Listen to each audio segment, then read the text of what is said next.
ओम नमः भगवते वासुदेवाय नमः। दोस्तों, आज सुनेंगे योगिनी एकादशी व्रत कथा। धार्मिक ग्रंथों में वर्णित है कि आषाढ़ मास के कृष्ण पक्ष की एकादशी को योगिनी एकादशी कहा जाता है। यह एकादशी भगवान श्री हरि विष्णु को अत्यंत प्रिय मानी गई है। इस व्रत के प्रभाव से मनुष्य के समस्त पाप नष्ट हो जाते हैं, रोगों से मुक्ति मिलती है तथा अंत में मोक्ष की प्राप्ति होती है। भगवान श्री कृष्ण ने इस व्रत की महिमा का वर्णन धर्मराज युधिष्ठिर से किया था। एक समय धर्मराज युधिष्ठिर ने भगवान श्री कृष्ण से पूछा, हे प्रभु, आषाढ़ मास के कृष्ण पक्ष में आने वाली एकादशी का क्या नाम है, इसकी महिमा क्या है? भगवान श्री कृष्ण ने कहा, हे राजन, यह एकादशी योगिनी एकादशी के नाम से प्रसिद्ध है। इसके व्रत के प्रभाव से बड़े बड़े पाप नष्ट हो जाते हैं। जो पुण्य 88,000 ब्राह्मणों को भोजन कराने से प्राप्त होता है, वही पुण्य योगिनी एकादशी का व्रत करने से प्राप्त होता है। अब मैं इसकी पवित्र कथा सुनाता हूँ। प्राचीन काल में कैलाश पर्वत पर भगवान शिव और माता पार्वती निवास करते थे। उनके अनेक गण और सेवक उनकी सेवा में सदैव तत्पर रहते थे।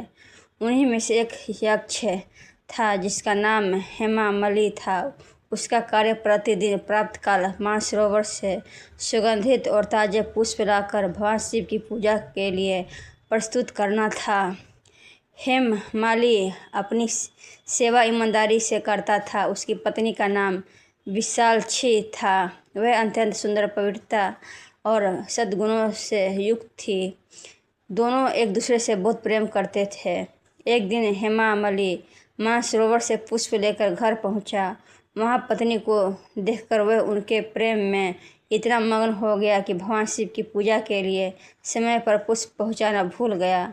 उधर भगवान की शिव पूजा के लिए प्रतीक्षा कर रहे थे, लेकिन पुष्प न पहुँचने पर पूजा का समय बीतने लगा।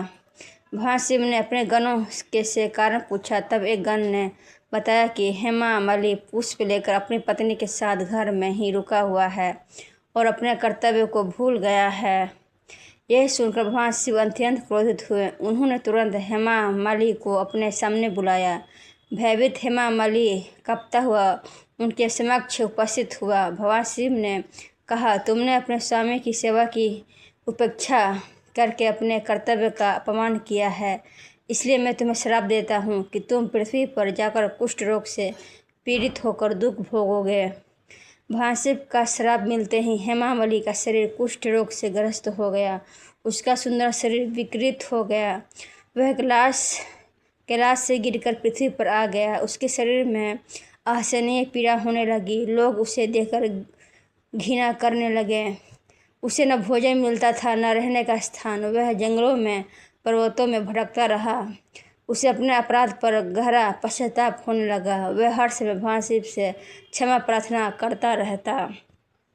बहुत समय तक कष्ट सहने के बाद एक दिन वह हिमालय के वन में तपस्या कर रहे महान ऋषि मार्कंडेय के आश्रम पहुंचा।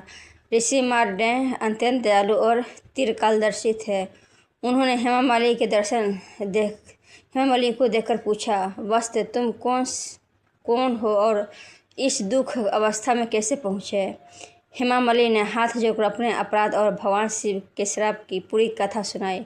उसे विनम्रतापूर्वक कहा, हे मुनिवर, मैं अपने अपराध पर अत्यंत लज्जित हूँ। कृपया ऐसा उपाय बताइए जिससे मुझे इस भयंकर कष्ट से मुक्ति मिल सके। ऋषि मार्कंडेय ने करुणा से भरकर कहा, हे हेमामली, तुम्हारे उद्धार का एक ही उपाय है। आषाढ़ मास के कृष्ण पक्ष की योगिनी एकादशी का श्रद्धा से नियमपूर्वक व्रत करो।